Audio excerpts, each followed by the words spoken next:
Dihadiri oleh Pada Komisi Pemberantasan Korupsi serta di dalam terdakwa dan didampingi oleh tenaga ahli pertama baik terdakwa Harun Islam maupun Usman Sinaga. Demikian untuk terdakwa Harun Islam dan terdakwa Usman Sinaga. Jadi majelis telah memutuskan tentang saudara terbukti. Jadi pidananya sama ya, baik terdakwa Harun Islam dan Usman itu 1 tahun dan 6 bulan, denda 100 juta. Jika tidak dibayar denda diganti 2 bulan kurungan, masa penahanan dikurangkan, beberapa tetap ditahan, dan permohonan justice kolaborator ditolak kan. Demikian ya untuk terdakwa juga jaksa KPK atas putusan ini mempunyai hak menerima atau menolak dengan kembali atau mengikuti selama 3 hari ya. Setelah ditampung mulai besok ya. Jadi demikian ya, setelah dengan ditetapkannya putusan perkara Harun Islam dan nomor 7 terdakwa Usman Sinaga, maka sidang perkara nomor 5 dan nomor 7 Khusus KPK 2021 ini Medan telah selesai dan ditutup.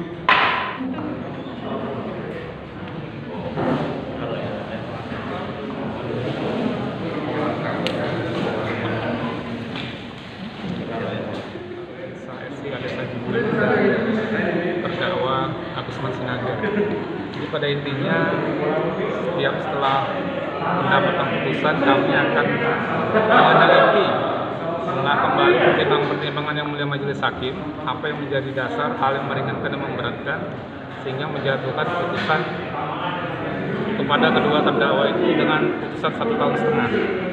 Jadi kami punya waktu 7 hari untuk melapor kepada pimpinan untuk menyatakan sikap apakah kami menerima atau menyatakan upaya hukum banding terhadap musuh-musuh. Ada selisih 6 bulan dengan tuntutan kita ya Pak? Ya, kalau untuk terdakwa 1 Pak Harun Islam ada selisih 6 bulan. Kalau untuk terdakwa Pak Usman Sinaga itu konform dengan tuntutan hukum. Pak, kemudian tuh dendanya hanya 100 juta Pak. Kerugian negara dalam asuhan sudah sesuai atau seperti apa Pak? Nah, kalau untuk penerapan pasal 5 itu memang ada dicantumkan selain pidana penjara itu denda.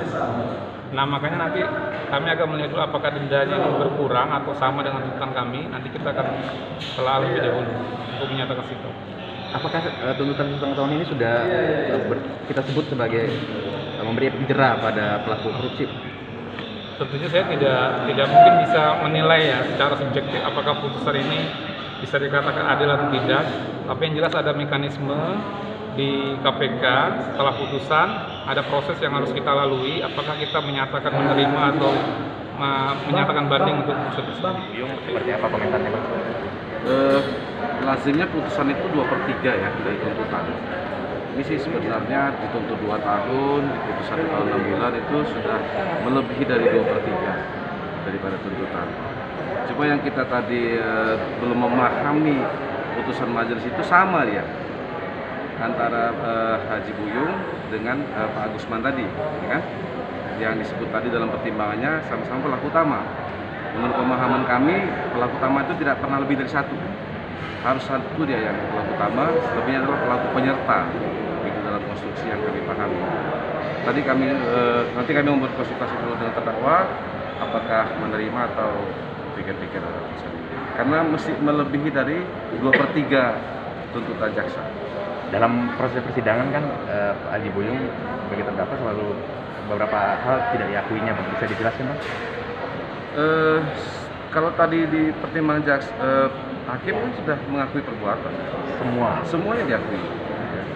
Hanya tinggal teknis peristiwanya saja kan. Ada yang betul-betul memang dia alami sendiri, ada yang menurut cerita Agusman ataupun Habibudin Siregar. Uang dari proyek itu sendiri memang terrealisasi atau seperti apa Pak? Kalau tidak terrealisasi kan berarti tidak ada kerugian negara. Oh, ini bukan kerugian keuangan negara, ini suap. Ya kan? Ini Pemkab Labura mengajukan DAK ke Kementerian Keuangan. Oleh orang Kementerian Keuangan namanya ya Purnomo minta fee tapi 7% sanggupi setiap ada pencairan DAK itu fee dikeluarkan. Artinya 2017 dan 2018 Betul. terrealisasi ya Pak? Rumah sakit? DAK-nya? Iya, DAK terrealisasi, rumah sakitnya jadi.